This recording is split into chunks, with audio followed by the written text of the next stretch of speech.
betah di dalam gitu ya. Jadi yang pertama harus ada pakan di kandang.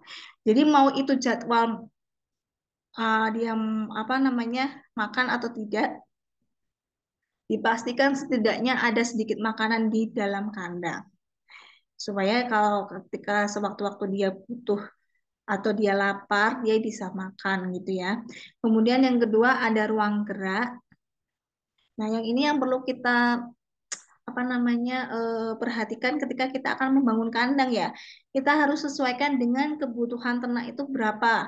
Misalkan kalau ternak dewasa itu kurang lebih kebutuhannya dia untuk dia bikin nyaman itu sekitar 1 kali 1,5 meter. Kalau dia dombanya cukup besar gitu ya. Nah, kita harus perhatikan dari situ. Semua itu nanti ada standarnya ya teman-teman ya. Yang mungkin nanti bisa kita pelajari dengan detail ketika teman-teman jadi peserta pelatihan nantinya. Kemudian yang ketiga ada minum. Nah, ini mungkin yang sering lupa di teman-teman di luar sana ya. Jadi di luar sana mungkin untuk pakan saya yakin semuanya ngasih makan. Tapi kalau minum, saya sering lihat peternak-peternak itu lupa untuk ngasih minum.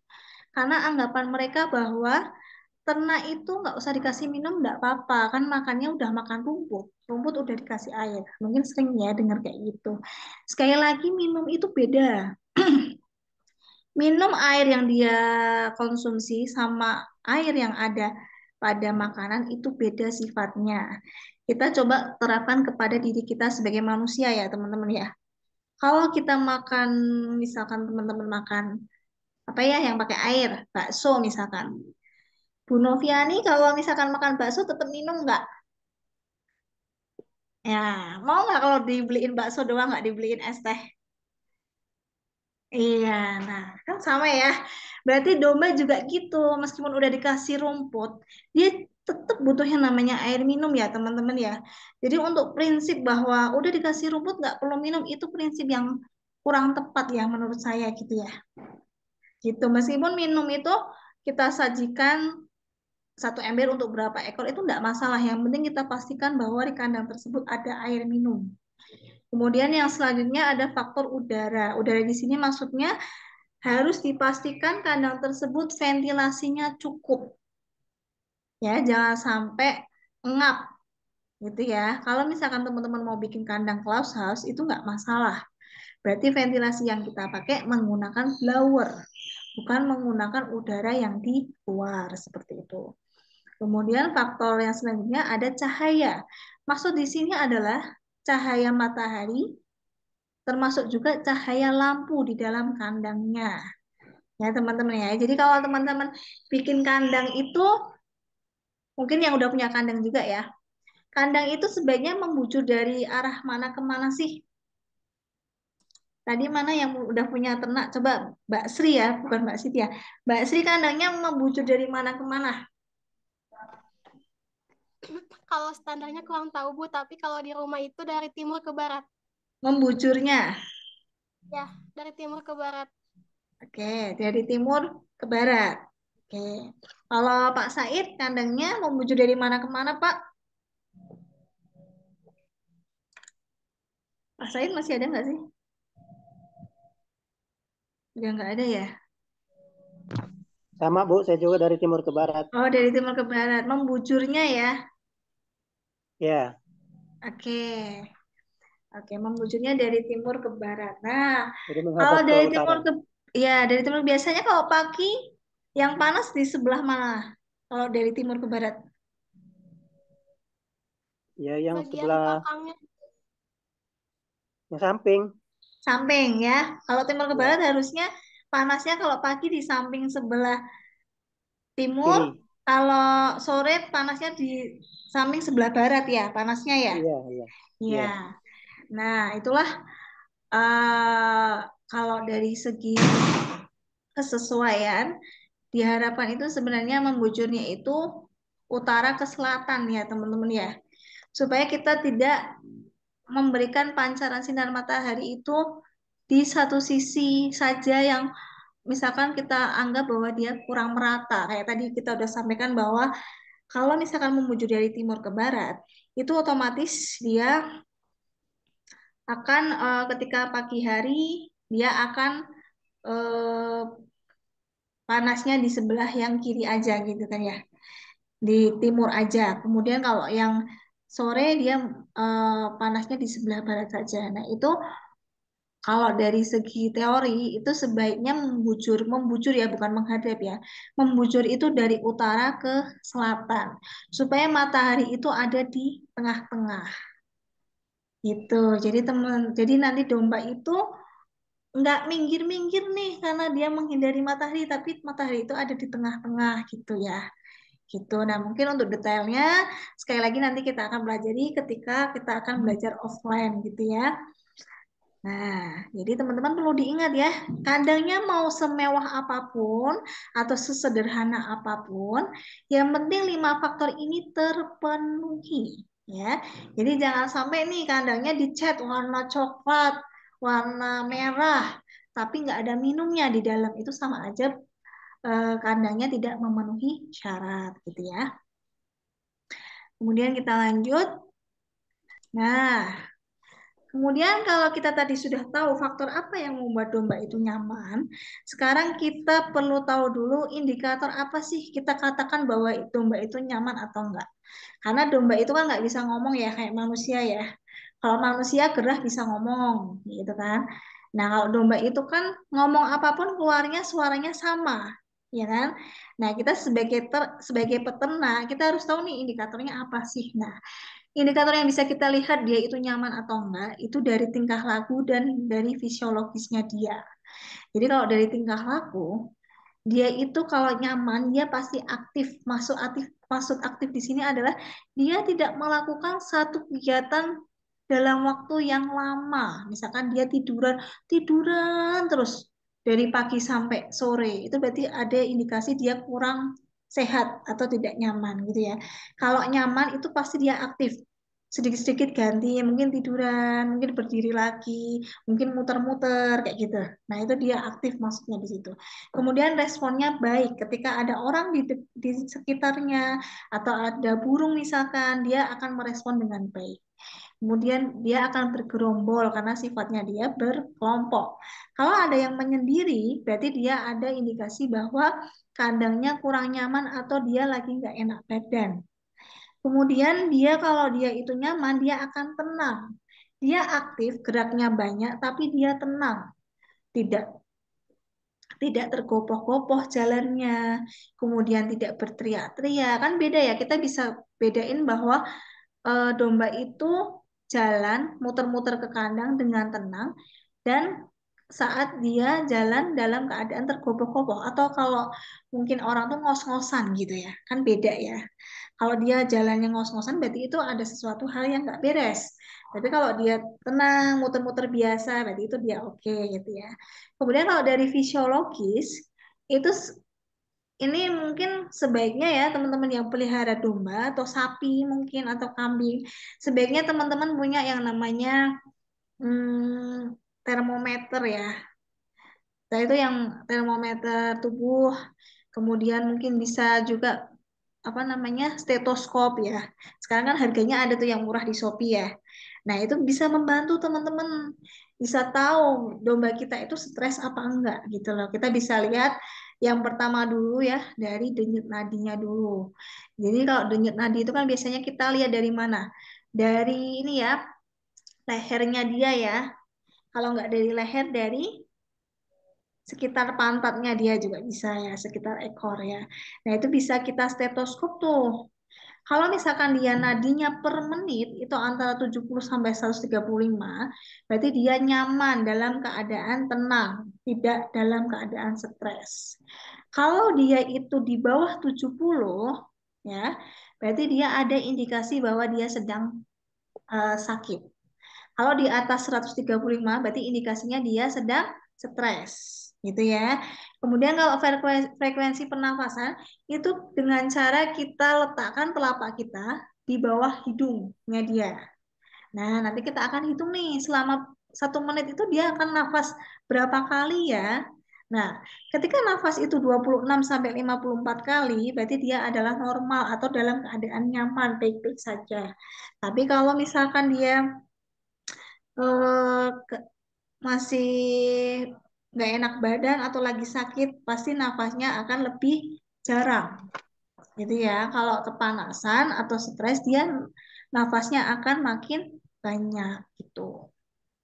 Gitu ya teman-teman ya. Mungkin dari hal-hal sepele seperti ini bisa menjadikan ternak kita menjadi lebih baik ya teman-teman ya. Kemudian kita lanjut. Nah, sekarang manajemen pakan ya teman-teman ya.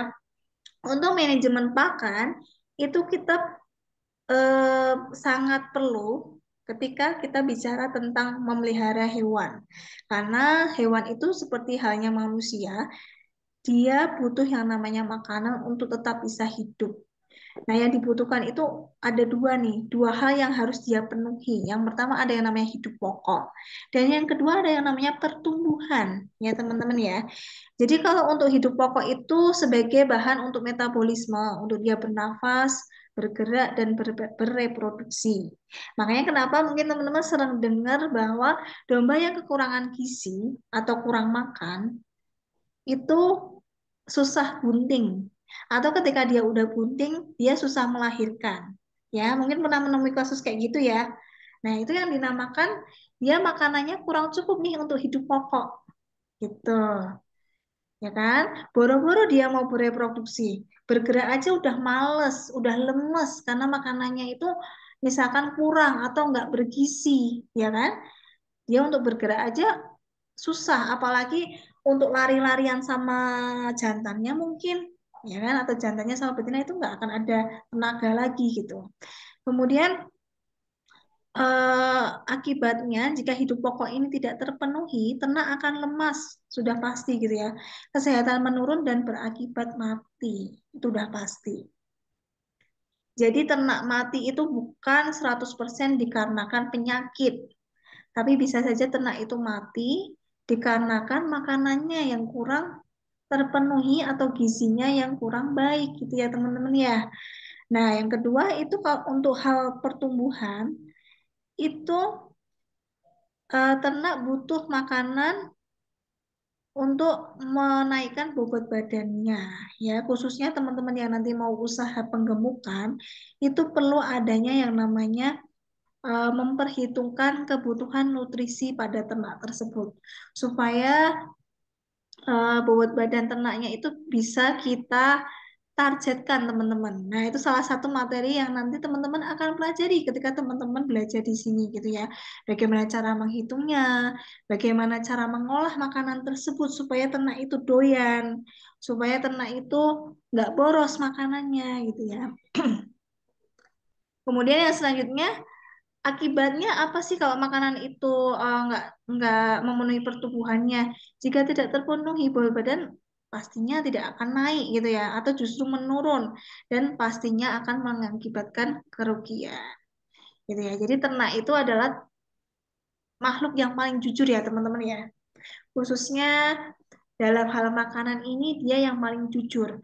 Ketika kita sebagai peternak memberikan dia makanan yang berkualitas dengan jumlah yang cukup, dia akan tampilkan langsung pada tubuhnya, ya kan?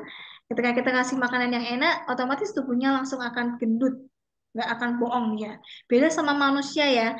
Kalau manusia mungkin bertamu, disuguhin dijamu dengan makanan yang enak, misalkan dikasih rendang, bisa aja dia nanti ditanya orang lain itu dia jawabannya bohong, dikasihnya pempek goreng gitu ya.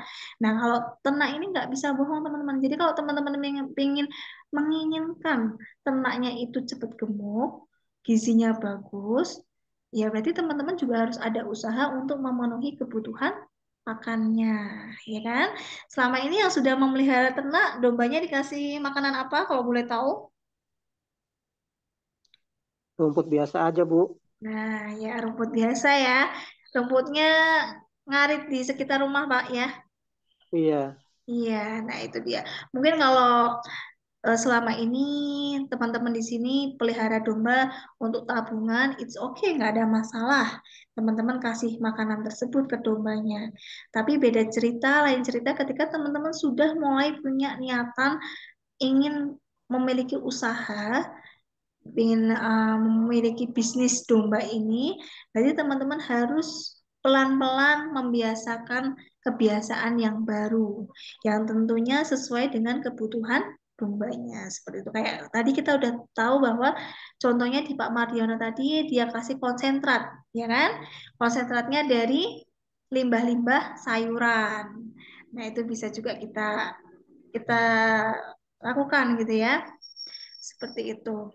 Kemudian, nah, pakan domba itu, ya teman-teman ya, ada dua jenis. Ada yang namanya hijauan makanan ternak atau HMT, dan yang kedua ada yang namanya konsentrat. Ya, jadi untuk pakan domba itu yang diperlukan, yang menjadi fokus kita adalah tentang nutrisi proteinnya dan total digestible nutrien atau tingkat pencernaannya berapa. Gitu ya. Kemudian yang diperlukan pada pakan domba ini, kita perlu adanya namanya konsistensi waktu dalam pemberiannya, ya kan? Jadi kalau teman-teman yang punya ternak, ini kita bicara ternak apapun ya, nggak cuma domba ya. Mau itu sapi, mau ayam, mau itik, kita harus membiasakan konsisten dalam waktunya pemberiannya.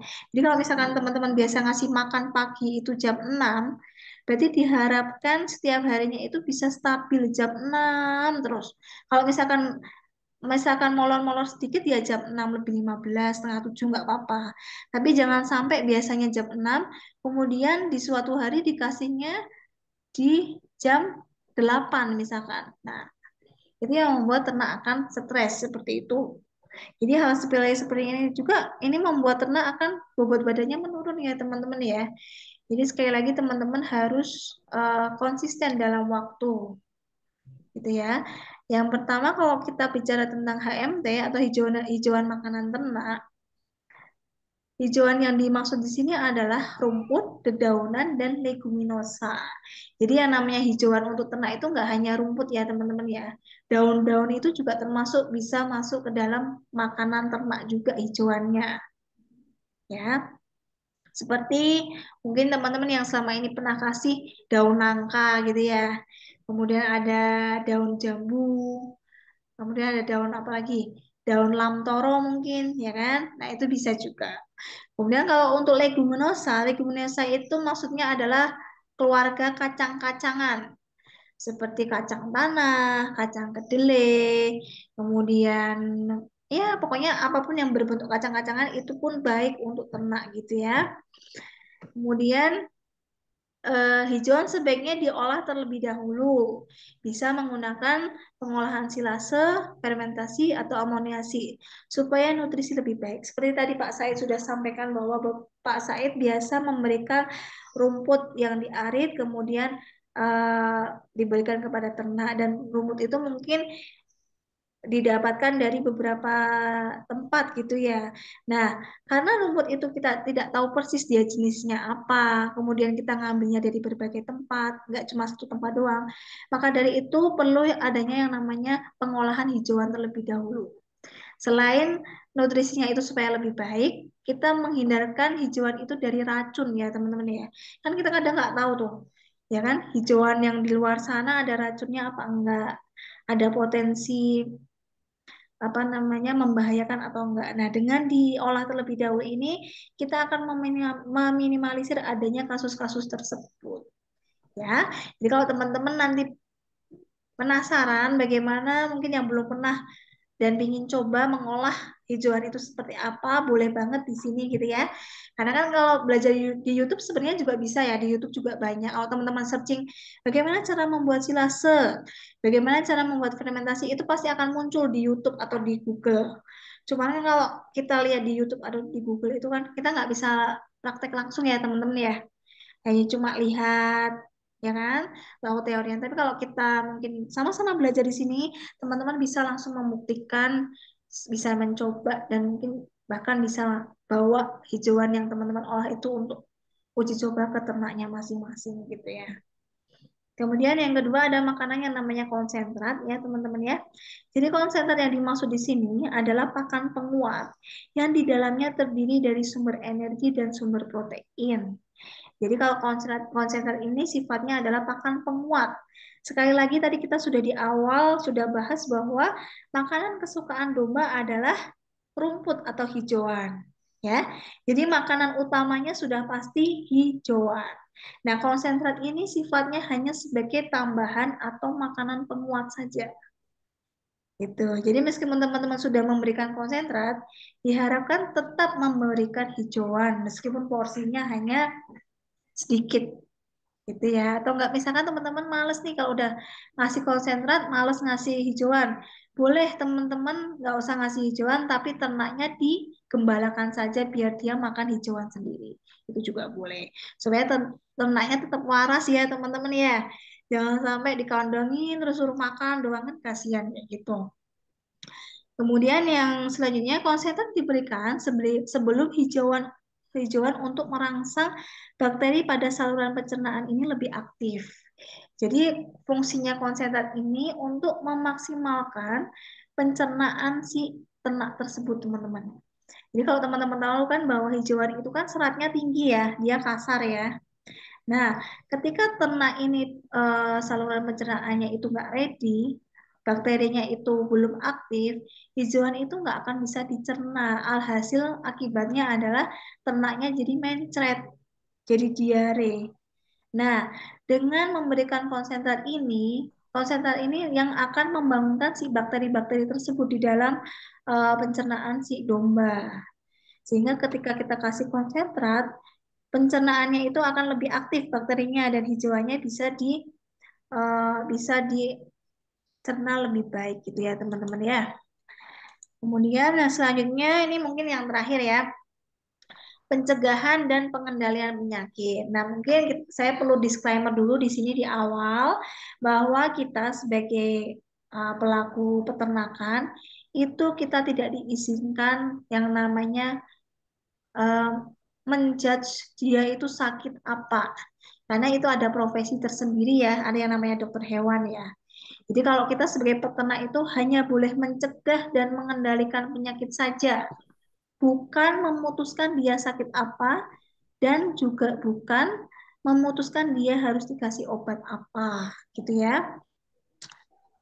Nah, di sini definisi pencegahan dulu. Pencegahan yang dimaksud adalah pencegahan dilakukan sebelum bibit penyakit masuk ke dalam kandang dan mengganggu kesehatan ternak. Jadi kalau namanya pencegahan itu kegiatan yang dilakukan sebelum ternak itu sakit.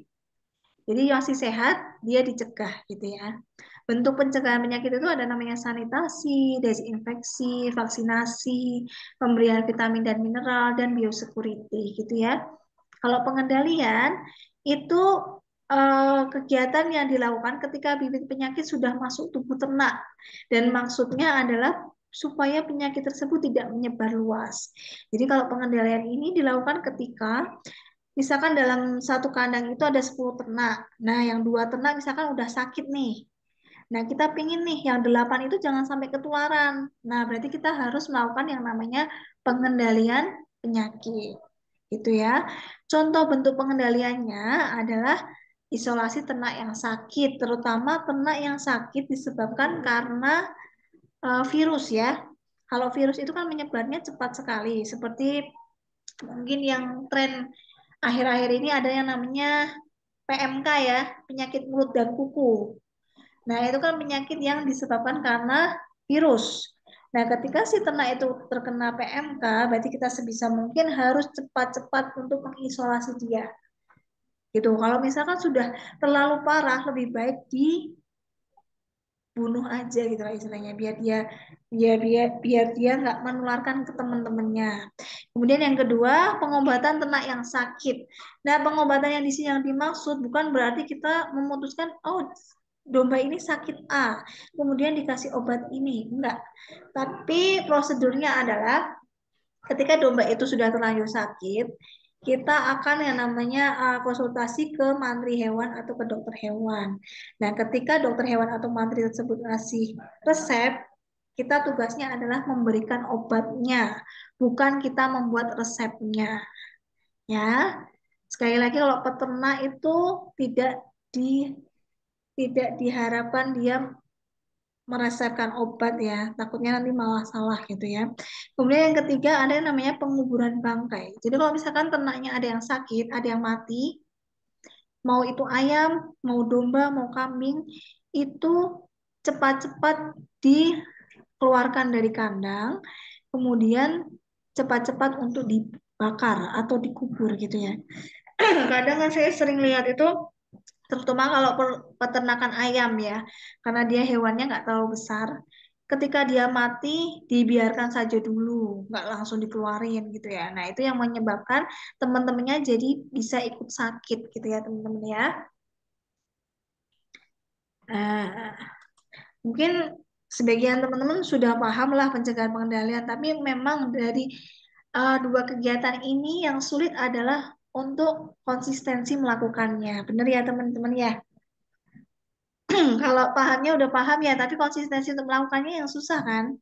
Jadi kalau Iya, Bu. misalkan kita suruh bersihin kandang teratur setiap hari, kemudian kita suruh nyemprot kandang, kemudian kita disuruh untuk memberikan vitamin, itu kan sebenarnya kita udah ngerti kan. Saya yakin semuanya teman-teman sebagian udah ngerti lah, apalagi yang udah punya ternak. Tapi bagaimana kita eh, konsisten gitu loh untuk memberikan, itulah yang susah. Nah, sekali lagi kalau teman-teman memang niatan untuk bisnis atau usaha, teman-teman harus memenuhi kegiatan ini supaya peternakannya tetap dalam keadaan baik-baik saja gitu ya. Kemudian kalau domba itu biasa kita temukan ada 3 penyakit ya yang sering menyerang pada domba ya, ya kan? Ada yang namanya kembung, itu udah pasti ya. Kemudian ada cacingan dan ada namanya skabies. Ya, ini yang paling familiar nih di peternakan nih, yang sering banget terjadi. Nah, kalau kembung sendiri ya teman-teman ya, penyebabnya itu apa? Nah, kembung itu penyebabnya yang pertama, kandang dengan kelembaban yang tinggi. Ini biasanya riskan untuk daerah-daerah yang punya cuaca yang dingin. Itu biasanya ternaknya sering kembung karena kelembabannya tinggi. Kemudian yang kedua, hijauan pakan dengan kadar air yang tinggi.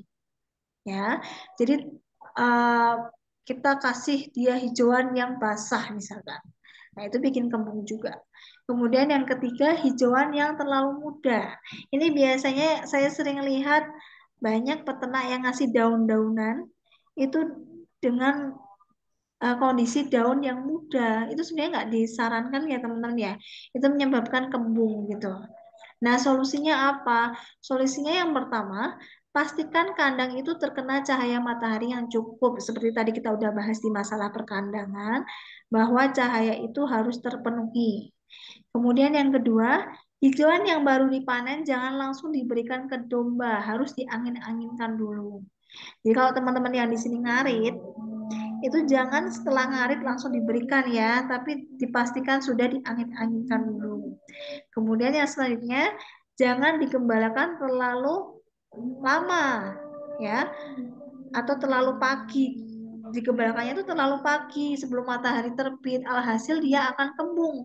Karena ketika matahari belum terbit, otomatis jalanan masih basah, kemudian hijauannya juga masih basah gitu kan ya. Gitu ya teman-teman ya. Kemudian untuk yang penyakit selanjutnya itu tentang cacingan. Itu penyebabnya karena kandangnya kotor, karena becek dan karena lembab. Nah, ini berarti hubungannya sama yang namanya sanitasi ya, atau beres-beres kandang ya, bersih-bersih kandang ya. Nah, kalau yang kandangnya jarang dibersihkan, ya jangan kaget kalau ternaknya cacingan, gitu ya. Jadi dipastikan kandangnya itu jangan sampai kotor. Kalau misalkan teman-teman punya kandang kandang yang postal atau bukan kandang panggung, itu berarti harus lebih sering bersih-bersihnya. Karena otomatis kandang itu bakal cepat kotor kan kalau bukan panggung kan, gitu ya. Kemudian terlalu lama digembalakan. Jadi teman-teman kadang lupa pagi ngeluarin dombanya, kemudian dibiarkan, nanti maghrib baru dimasukkan. Itu sebenarnya terlalu lama ya. Kalau secara standar ya, standarnya menggembalakan domba, kambing, sapi itu sebenarnya tidak lebih dari 3 jam ya sebenarnya ya. Karena kalau lebih dari 3 jam itu jatuhnya sudah bukan digembalakan lagi, tapi lebih kepada diumbar, gitu ya. Jadi kalau teman-teman biar nggak cacingan, jangan digembalakan lama-lama gitu. Misalkan dari jam 8 sampai jam 11 cukup ya, gitu. Kemudian jarang dimandikan dan jarang dipotong kukunya, itu udah pasti cacingan. Bulunya tebel, kotor, nggak pernah mandi, kemudian kukunya nggak pernah dipotong nih, otomatis dia akan cepat cacingan, gitu ya. Solusinya dia harus sanitasi yang rajin, desinfeksi itu penyemprotan kandang, kemudian perawatan domba. Perawatan domba yang dimaksud di sini adalah memandikan, mencukur bulu, potong kuku dan lain-lain seperti itu ya. Kemudian yang terakhir itu ada yang namanya skabies ya. Skabies tahu nggak teman-teman skabies itu apa? Ada yang tahu skabies itu apa? Apa? Boleh suaranya dikeluarin. Skabies apa teman-teman? Baru dengar. Apa?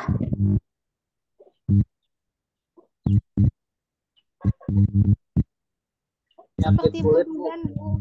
Ya, jadi kalau misalkan, iya betul. Kalau di manusia itu kayak kurap gitu ya, kayak apa sih boreng-boreng, ya, apa luka-luka gitu ya.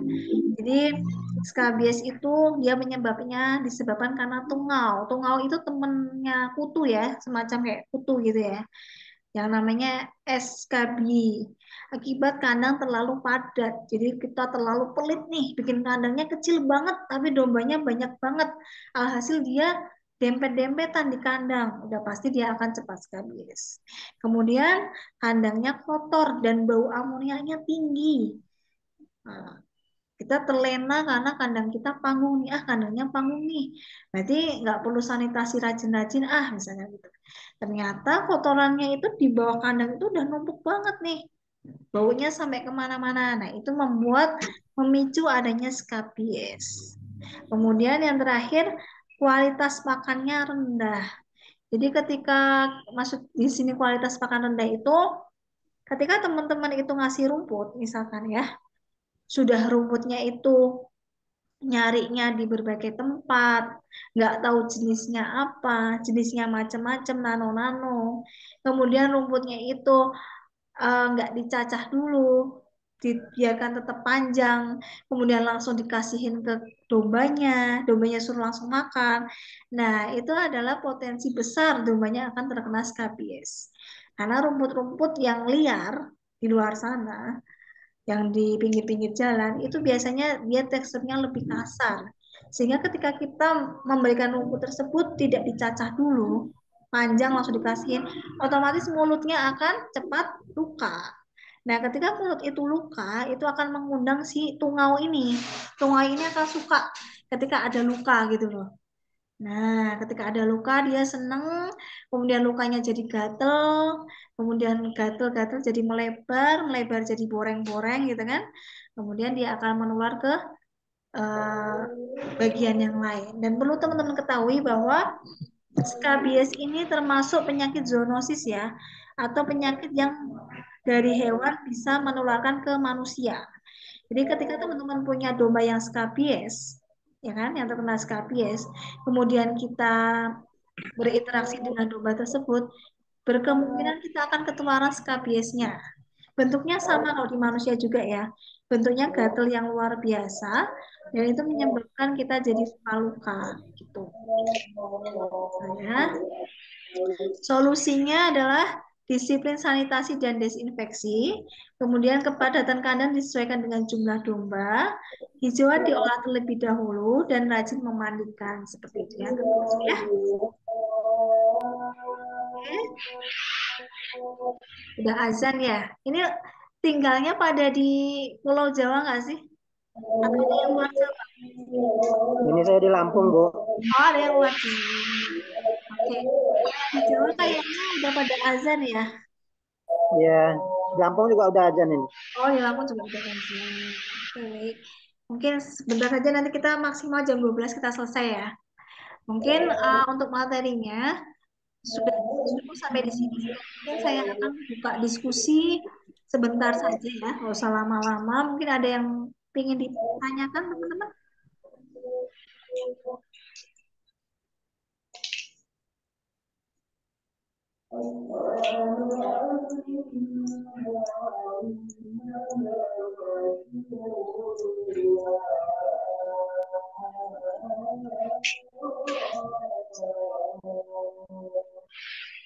Ada yang mau tanya nggak teman-teman? Mungkin kalau sejam itu rasanya kayak kurang ya teman-teman, kayak buru-buru gitu ya. Memang lebih enak kalau kita ketemunya lama ya teman-teman ya. Iya, Bu. Iya. Ini cuma bentar, jadi nggak ada bahan pertanyaan, belum ada, Bu. Oh iya. Mungkin ada yang mau, tadi kan kita udah belajar apa sih tadi kita belajarnya? Mungkin kita review sedikit ya tentang gambaran usaha, ya kan? Kemudian tentang pengenalannya seperti apa, dia kebiasaannya, fakta uniknya seperti apa, kemudian faktor penyebab stresnya gimana gitu ya. Kemudian untuk mengoptimalisasi pemeliharaannya itu kita butuh yang 3 faktor ini gitu ya. Nah, ini yang penting nih ya, yang manajemen perkandangan, manajemen pakan, dan pencegahan ini sebaiknya teman-teman lakukan ketika teman-teman memang berniat untuk bisnis di domba ini ya. Jadi kalau misalkan, Bu, domba saya kok nggak gendut-gendut ya, atau domba saya tiba-tiba mati ya, padahal nggak sakit apa-apa. Nah, coba tanyakan pada diri sendiri dulu nih, saya sudah melakukan 3 faktor ini belum? Jika kita belum melakukan 3 faktor ini, ya jangan protes. Kalau dombanya tiba-tiba mati, dombanya nggak gemuk, ya jangan protes gitu ya. Karena kita belum melakukan 3 faktor yang dibutuhkan gitu ya teman-teman ya. Oke, ini kan nih perkandangannya. Kemudian faktornya di kandang yang bikin dia nyaman seperti apa, kemudian indikatornya seperti apa ya kan, ya teman-teman ya. Bu, masih boleh bertanya, Bu? Nah, gitu ya. Kalau tidak ada yang bertanya lagi, kita bisa, oh ada Mas Nunu, ada yang bisa dibantu? Baik Bu, satu pertanyaan saja dari saya. Perkenalkan sebelumnya saya orang Gaul dari Kabupaten Pangandaran. Ya, Sebelumnya saya juga punya ternak baik domba ataupun kambing. Namun itu cuma sebagai sambilan saja atau tabungan. Gitu. Nah saya ingin bertanya kepada Ibu, kira-kira populasi ternak berapa banyak gitu, sehingga usaha ternak tersebut bisa menjadikan usaha kita itu mapan gitu. Kita bisa hidup dari usaha ternak itu tanpa populasinya itu harus berapa banyak sih Bu? oke, baik. Ya, Ada lagi? Udah cukup? Oke, mungkin saya coba jawab dulu ya pertanyaan dari Mas Nunu ya. Kalau misalkan kita mau mulai bisnis nih minimal berapa sih populasinya? Seperti itu ya kan, kurang lebih kan yang Mas Nunu maksudkan ya. Halo, mana orangnya? ya Bu, benar. Ya, Jadi supaya kita tuh kerjanya fokus di peternakan domba saja gitu. mm, Kira-kira supaya usaha kita tuh makan bisa menghidupi kebutuhan kita sehari-hari banyak oke. punya gitu. Ya, baik. Jadi Mas Nunu mungkin sebelum memutuskan untuk bisnis, tentukan dulu nih Mas Nunu mau yang pembibitan atau pengemukan dulu nih, ya kan? Kalau misalkan Mas Nunu mau memulai dari pembibitan dulu, otomatis kan Mas Nunu tugasnya adalah mengawin-ngawinkan si domba tersebut supaya domba itu bisa bunting, bisa punya anakan gitu kan. Nah, untuk pembibitan ini ya, Mas Nunu ya, mungkin untuk di tahap awal kalau kita bicara minimalnya berapa ya, Bu ya? Karena kita tujuannya untuk mengawinkan, berarti minimal harus ada sepasang domba, satu jantan, satu betina. Itu sudah dikatakan bisa kita memulai dari bisnis pembibitan. Nah, kalau mau lebih maksimal lagi, uangnya ada, ya sebaiknya kita sediakan satu jantan, 10 betina. Karena pada idealnya itu satu jantan itu bisa mengawini 10 betina, Mas. Nah, sekarang coba kalau mau dihitung lebih detail lagi, mungkin dengan adanya 10 betina itu, kalau satu betina itu punya satu anak nantinya, atau mungkin kan kalau domba kan bisa berkemungkinan dua anak ya. Nah, itu kan berarti kalau nanti dia kita biasa kalau pembibitan domba itu kita pakai sistem kawin massal, kawinnya bareng-bareng. Jadi biar nanti kalau bunting bareng-bareng, ngelahirinnya juga bareng-bareng. Jadi kita apa namanya penyeragaman waktu dengan cara menyuntikkan hormon gitu kan ya. Nah, ketika dia misalkan dikawinin satu jantan, 10 betina itu dikawinin satu jantan, dan dia bisa bunting bersama-sama dari 10 itu misalkan kita punya 8 yang berhasil bunting, ya kan? Satu betinanya misalkan menghasilkan satu aja, nggak usah muluk-muluk dua dulu ya, satu. Jadi kan nantinya kalau domba itu kan buntingnya selama 5 bulan kan kurang lebih kan. Berarti kan di 5 bulan yang akan datang kita paling tidak mempunyai 8 anakan, ya kan? Nah, 8 anakan itu kita susuin ke ibunya selama kurang lebih 3 bulan. Setelah 3 bulan nanti kita lepas dijual itu harganya udah lumayan Mas. Biasanya kalau anakan itu harganya udah tembus ke sekitar 700 sampai 1 juta gitu. Jadi selama mungkin kita berarti kan 5 bulan, 5 bulan dia di dalam perut, kemudian dia disusuin 3 bulan, berarti 8 bulan kan. Nah, di bulan ke-9 kita bisa jual tuh misalkan 8 ekornya itu si anakan. Berarti kita paling tidak sudah punya uang 8 juta kalau satunya 1 juta. Gitu. Itu kalau pembibitan ya. Kalau penggemukan itu sebenarnya kita tidak bicara tentang dombanya berapa ekor, Mas. Kalau penggemukan, jangan menyediakan dombanya dulu, tapi menyediakan pakannya dulu. Tidak ada artinya Mas Nunu punya domba, tapi pakannya belum ready. Itu usahanya akan gagal. Ya, tapi kalau Mas Nunu itu eh, ingin fokus di pengemukan, berarti Mas Nunu yang jadi PR pertama adalah Mas Nunu pastikan makanannya ada dulu. Minimal punya lahan rumput misalkan yang nantinya akan dikasihkan ke domba rumputnya. Atau mungkin Mas Nunu punya rencana mau mengolah limbah-limbah sayuran, berarti dikumpulkan dulu limbah-limbah sayurannya nanti mau ambil dari mana saja rencananya gitu. Nah, ketika makanan itu sudah dipastikan ada, baru Mas Nunu bisa beli dombanya sesuai dengan uang yang dipunya pada saat itu. Seperti itu Mas Nunu, kurang lebih. Ya, siap. Terima kasih, Bu.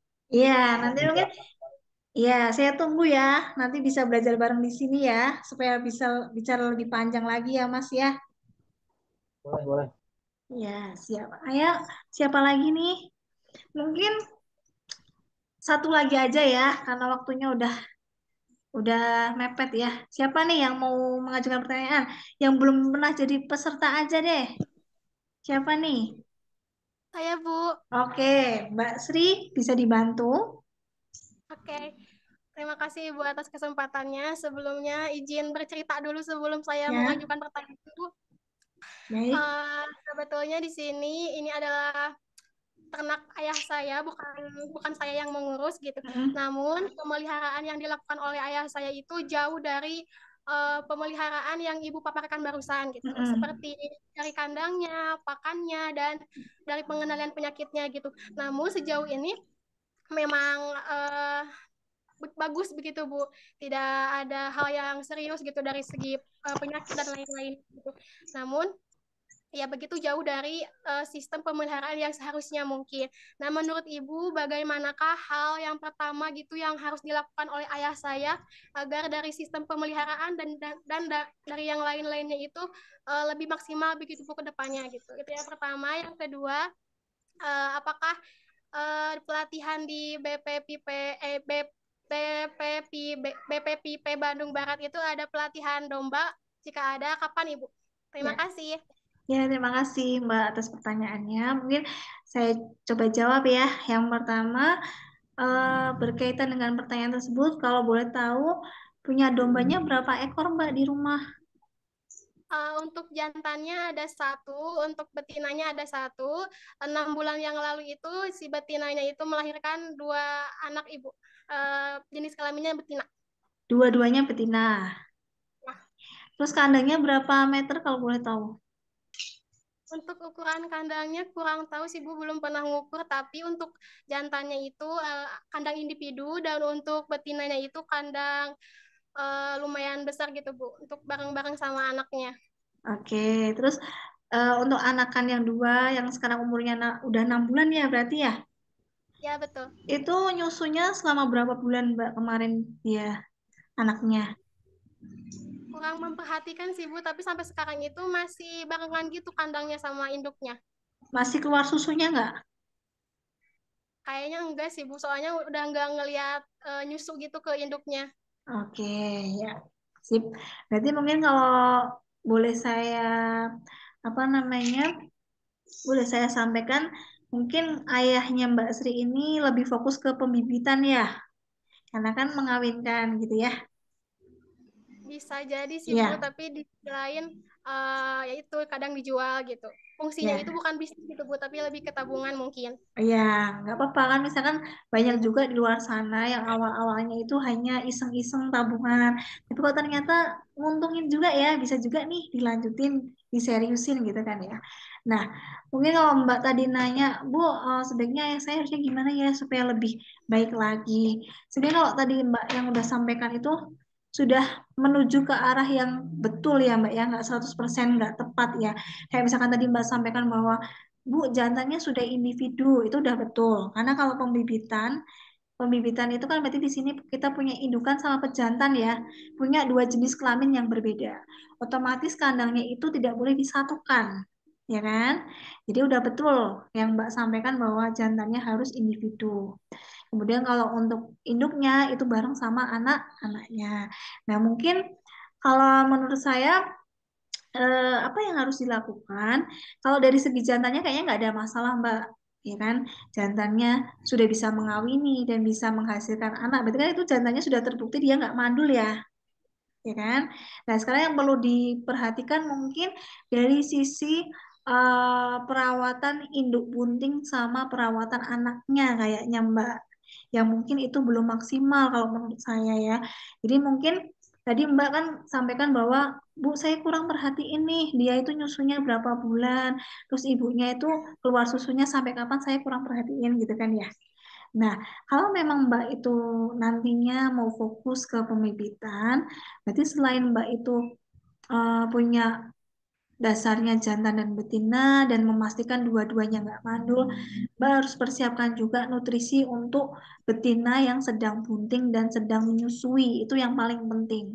Karena kayak tadi kita udah bahas bahwa eh, pada pembibitan itu kita akan jual produk yang namanya anakan lepas sapi gitu kan. Nah, si buyer atau pembeli itu dia akan memilih anakan lepas sapi yang sesuai dengan speknya dia. Misalkan kalau dia mau penggemukan nih, otomatis dia akan pilih yang satu kelaminnya jantan, yang kedua dia harus punya struktur tubuh yang baik. Kalau penggemukan kan kita lihat tubuhnya ya, tubuhnya harus baik, harus kelihatan struktur tulangnya tuh gagah, nggak kerdil gitu kan Mbak. Nah, dengan syarat-syarat tersebut, oleh karena itu penting adanya namanya manajemen pakannya, Mbak, supaya anakan yang nanti dilahirkan itu bisa mempunyai tubuh yang maksimal, supaya nanti ketika orang mau beli itu, wah ini sesuai spek saya nih. Nah, gitu. Memang kalau misalkan domba itu dia kawin melahirkan itu udah pasti bisa lah. Kalau nggak karena cuaca buruk, insya Allah bisa atau karena kesehatan dia. Cuman kan yang perlu diperhatikan di sini adalah produknya ini kualitasnya bagus nggak nih anakannya, ya kan? Apakah dia kerdil kah ataukah dia normal kah kan gitu kan ya Mbak ya. Dan mungkin ketika Mbak sampaikan tadi Bu, nggak ada masalah kok anaknya bisa lahir dengan sempurna. Karena Mbak masih peliharanya satu jantan satu betina, belum ada lawannya. Coba nanti kalau misalkan Mbak nambah betinanya jadi 5 atau jadi 10, itu nggak menutup kemungkinan, nggak menjanjikan anaknya bisa selamat juga. Kalau misalkan kita tidak pintar-pintar dalam manajemen pemeliharaannya gitu ya Mbak ya. Mungkin Mbak yang sampai tadi sampaikan Bu kayaknya nggak ada masalah. Mungkin bukan nggak ada masalah, tapi belum ditemukan masalah karena dombanya baru sepasang. Mungkin gitu ya, Mbak ya. Iya, dan mungkin memang kalau yang tadi saya jelaskan ada 3 faktor, ada manajemen pakan, manajemen kandang, manajemen penyakit itu tidak akan terlalu berdampak ketika domba itu jumlahnya masih sedikit ya Mbak ya. Karena kalau jumlah masih sedikit otomatis kan kita pengontrolannya juga masih lebih enak gitu kan ya. Kita bicara bahwa nanti kalau dombanya sudah puluhan misalkan atau ratusan, nah itu kita salah sedikit, kepleset sedikit, dombanya besok udah mati gitu kan. Nah itu yang nggak kita harapkan seperti itu ya Mbak ya. Kemudian tadi yang soal kedua apa ya? Saya lupa. Soal yang keduanya, apakah ada pelatihan Oh iya, ya, ada domba? pelatihan domba. Oke, baik. Jadi nanti teman-teman yang di sini, yang ikut kelas ini, nanti teman-teman punya kesempatan untuk ikut kuis setelah ini, ya kan? Untuk ikut kuis, tenang aja, 10 soal doang, 10 soal aja, dan soalnya itu pilihan ganda semua. Nah, nanti ketika teman-teman itu punya nilai yang baik, ya, untuk yang juara satunya, nanti punya privilege bahwa teman-teman masuk masuk pelatihan di sini tanpa tes gitu ya, bisa langsung diterima. Nah, untuk pelatihan domba sendiri itu kita punya Mbak kebetulan, itu pelatihan domba kita punya, pelatihan yang khusus pakan kita juga punya. Kemudian insya Allah tahun depan kita akan ada pelatihan sapi juga gitu. Nah, mungkin kalau untuk jadwalnya kapan, Bu? Mungkin teman-teman bisa selalu mengupdate informasi di Instagram karena semua informasi pelatihan itu akan kita share di Instagram. Sudah pastinya tahun depan ya. Kalau tahun ini soalnya udah nggak ada lagi, udah selesai. Gitu ya, Mbak ya. Sampai ketemu ya, Mbak ya. Diharapkan kita bisa ketemu langsung ya, Mbak. Bisa ngobrol-ngobrol lebih lama lagi. Oke, mungkin teman-teman yang lain yang mungkin belum berkesempatan untuk bisa menyampaikan pertanyaannya, nanti boleh disampaikan di chat saja, misalkan atau bisa disampaikan di admin Instagram ya. Nanti saya akan coba jawab gitu ya teman-teman ya. Karena keterbatasan waktu dan mungkin teman-teman juga nanti ada yang punya kegiatan lain. Jadi kita akan lanjutkan yang selanjutnya adalah mengenai eh, pengisian kuisnya ya teman-teman ya. Jadi teman-teman nanti minta tolong diisi. Semuanya bisa menggunakan kuisis nggak ya? Coba, bentar. Buka kuisisnya dulu teman-teman ya. Dari Google aja. Dari Google teman-teman bisa www.quizzes.com. Saya ketik di sini ya.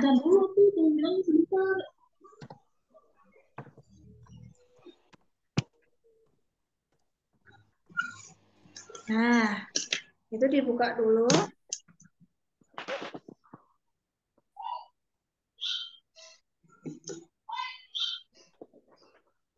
Bisa diulang, Bu, itu Bu tadi.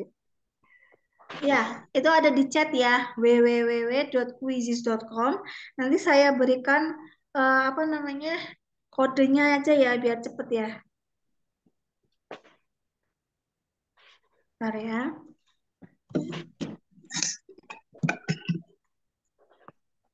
Bentar, teman-teman, mungkin kayaknya enak dari bentar ya. Semuanya pegang HP kan ya? Ya. Oke. Saya login dari sini aja.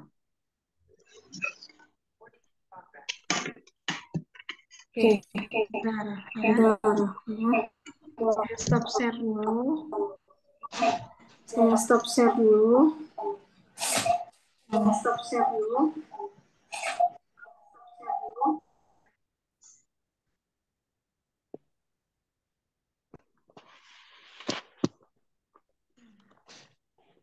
Kalau nggak, kalau misalkan apa namanya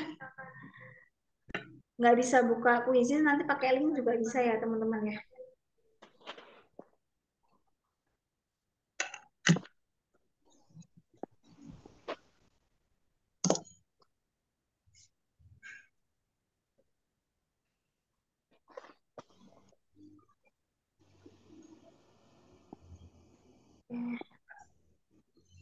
Chatnya mana chatnya?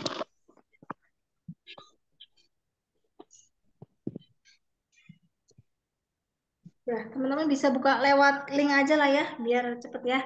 Itu ada di chat, silakan diklik linknya.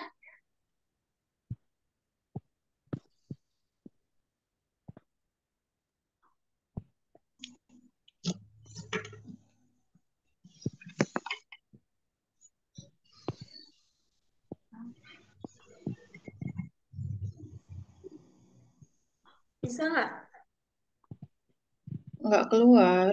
Oh, nggak keluar, bentar ya. Saya ulangi aja deh kalau gitu. Nah,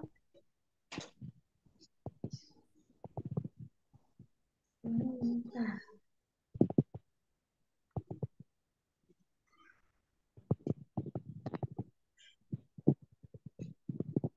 Kalau di share screen-nya udah ada ya?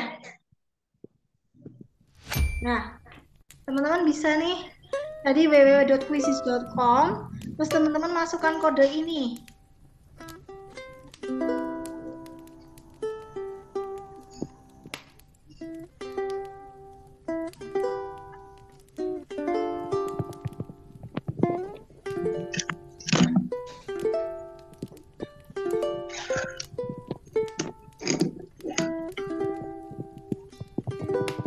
Ya, udah ada Mas Vicky Darmawan. Yuk lanjut, yang lain.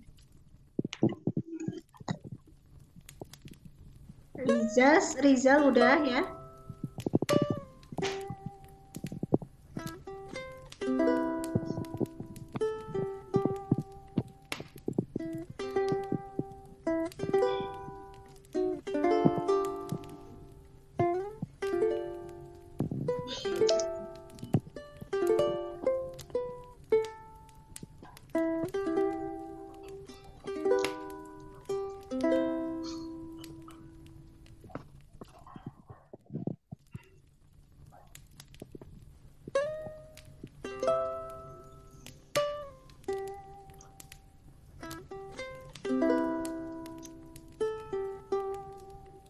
Bisa ya, yuk lanjut. Apa lagi?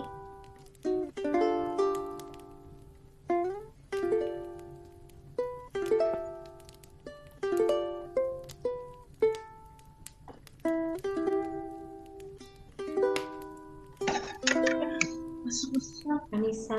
Bisa masuk. Nih, mau buka Mister nggak bisa masuk.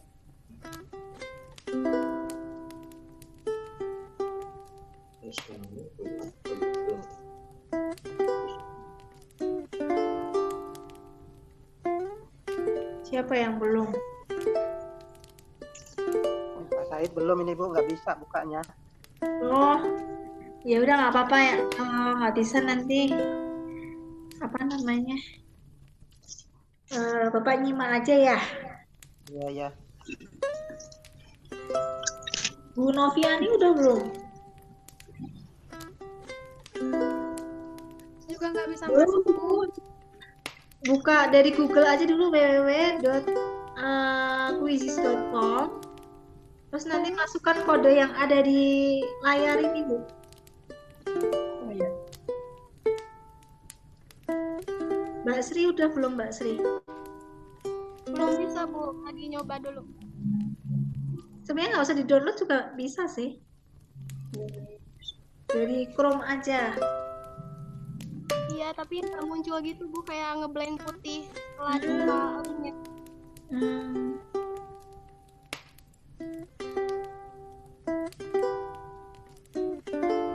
Mungkin sambil menunggu teman-temannya yang belum, yang sudah boleh minta tolong itu ya diisikan kuesioner dari kami ya mengenai ikhlas pada hari ini. Linknya ada di chat ya.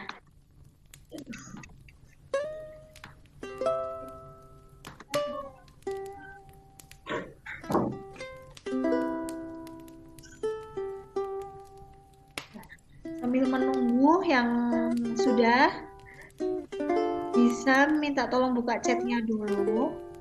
Kita apa namanya mengisi form dulu ya dari alamat yang itu.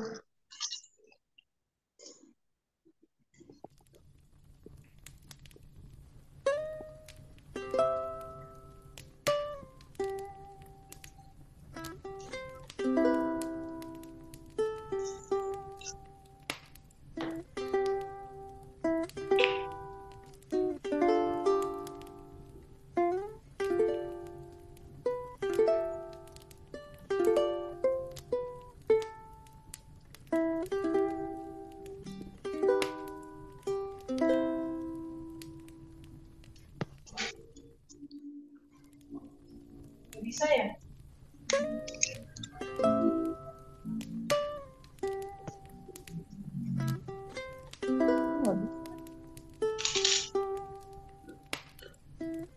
Gimana teman-teman?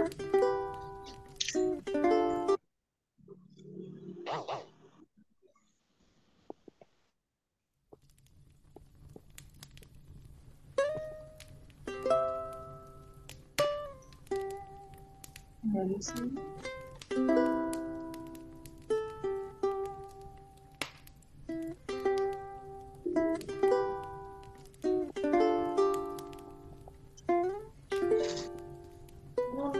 Ya.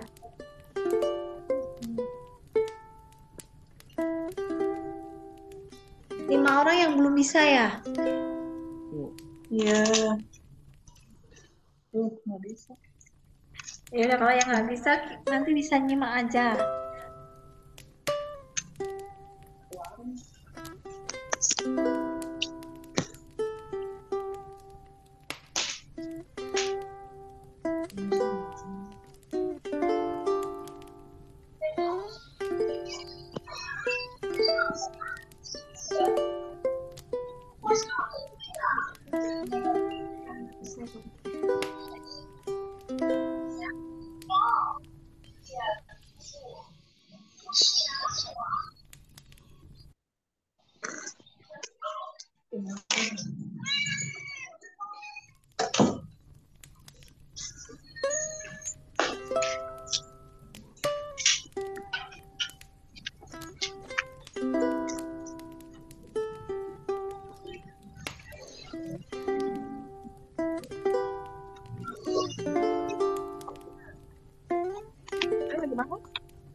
Sudah?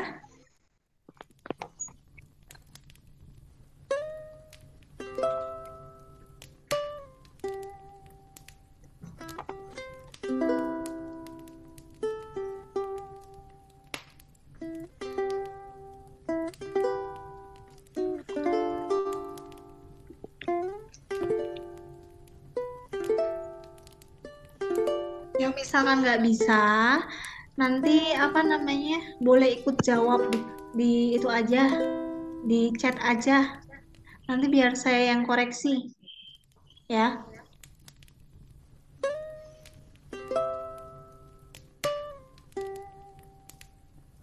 Halo?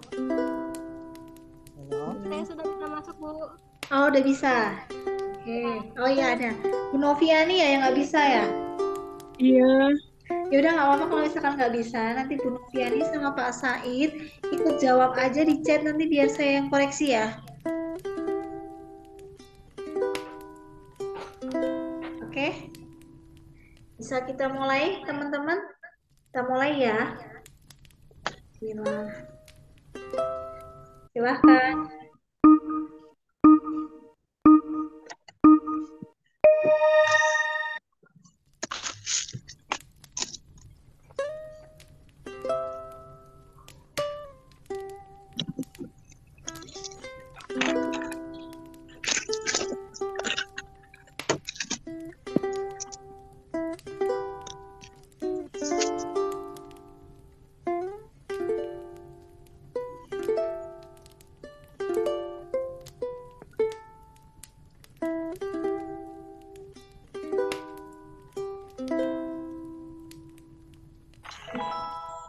Oh, benar-benar.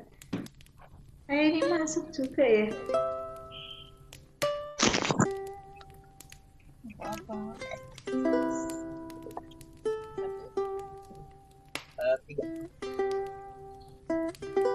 Sudah jawab semua? Sudah satu. Ini saya nggak share aja deh.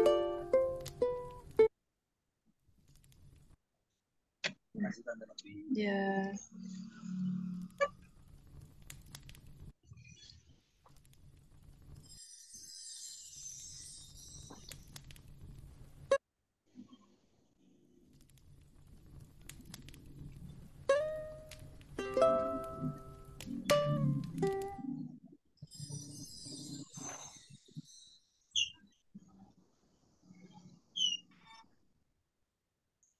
Oke,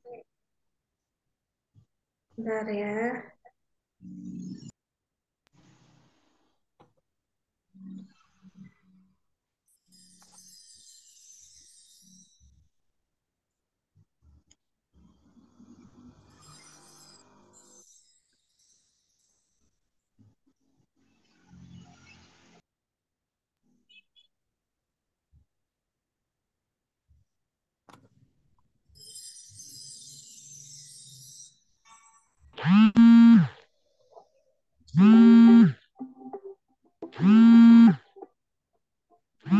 Oke.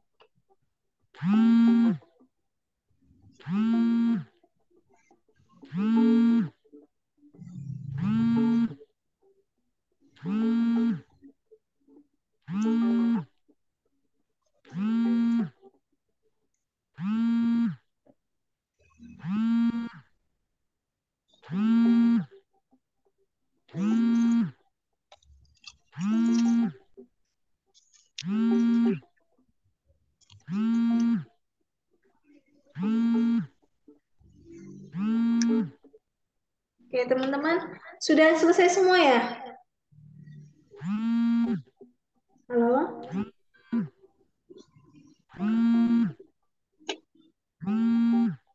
Halo, udah selesai semua ya?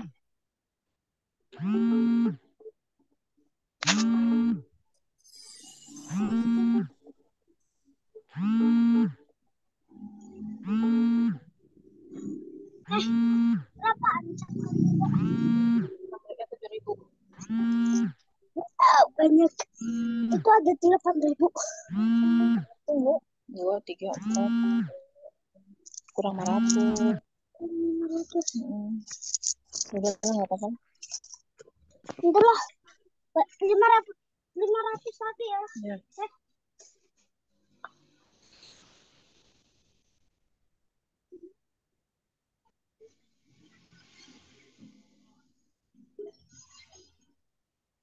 Sudah semua?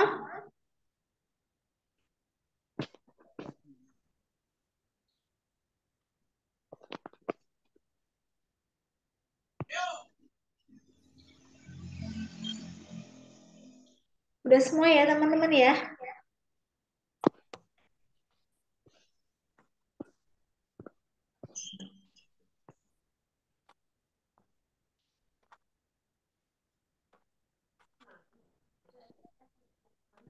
Halo, semuanya udah semua?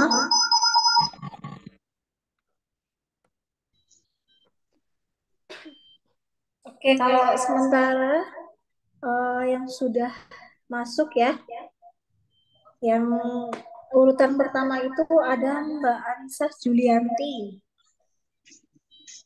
Ya.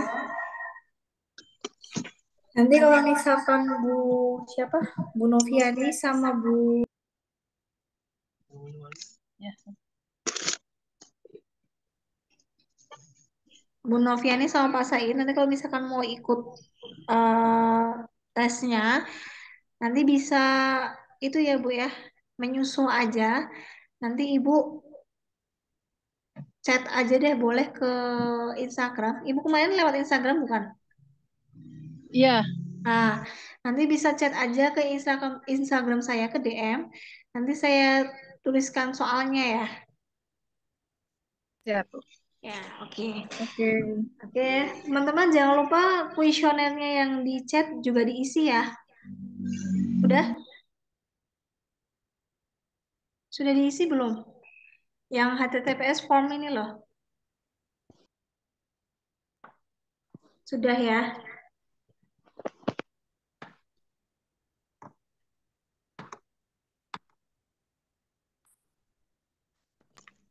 Yang ini minta tolong diisiin ya. Kalau sudah, mungkin ikhlas kita sudah selesai ya teman-teman ya untuk kesempatan pada hari ini. Mungkin lain waktu kita bisa lanjut di kesempatan yang lain ya.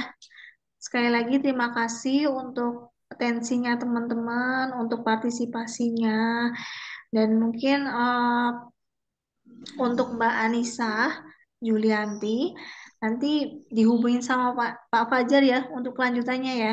Mbak Anissa sebelumnya udah pernah jadi peserta belum?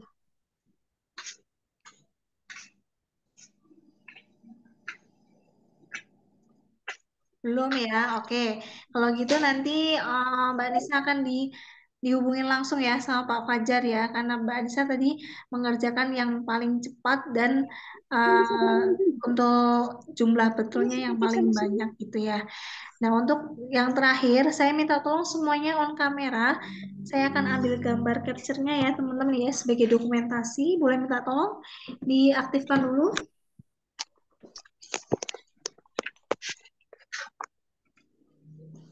Oke. Bentar.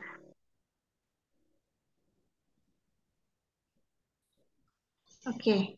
Semuanya boleh dikeluarin dulu eh, foto terbaiknya Mas Habibie, Mbak Anissa. Oke. E2 siapa E2? Oke. Oke, teman-teman. Boleh di hitungan ketiga saya jepret ya. 1, 2, 3. Lagi. 1, 2.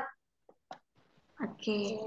Terima kasih ya teman-teman ya untuk waktunya. Mohon maaf atas segala keterbatasan karena kebetulan hari ini saya mengoperasikan sendiri, artinya sedang keluar. Jadi tadi ada sedikit problem ya. Minta tolong dimaafkan.